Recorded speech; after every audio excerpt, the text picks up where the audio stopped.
Sobo, slow delivery, down the ground.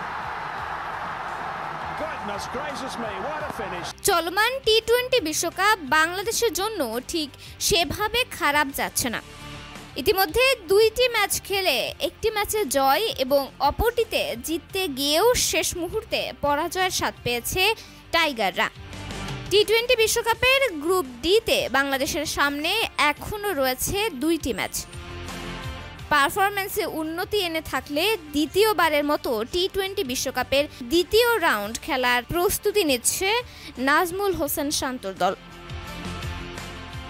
টি-20 বিশ্বকাপের প্রথম ম্যাচে শ্রীলঙ্কাকে 2 উইকেটে হারানোর পর সোমবার প্রোটিয়াদের বিপক্ষে হেরে গেছে টাইগাররা।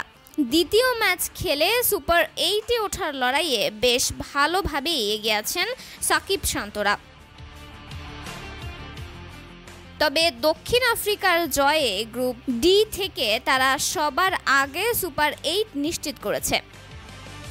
এখন বাকি একটি স্থানের জন্য লড়াই বাকি দেশগুলোর, সেখানে সুবিধাজনক অবস্থানে আছেন টাইগাররা।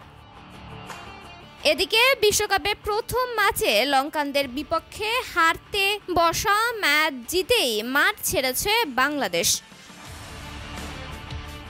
ম্যাচে মাত্র 124 রানে আটকে দেয় তাদের। লিটন দাস ও হৃদয়ের অনবদ্য ইনিংসে কোনো মতে জিতে ফেরে শান্তরা। দ্বিতীয় ম্যাচে প্রোটিয়াদের বিপক্ষেও একই অবস্থা তানজিম ও তাসকিনের বোলিংয়ে। সেই রানে চেস করতে পারেনি লাল সবুজের দল। যদিও টাইগারদের ব্যাটিং ব্যর্থতা ছাপিয়ে আম্পায়ারের ভুল সিদ্ধান্তকে দুষছেন সাবেক ক্রিকেটাররা। তন্নি শিকদার, দৈনিক সকালের দুনিয়া।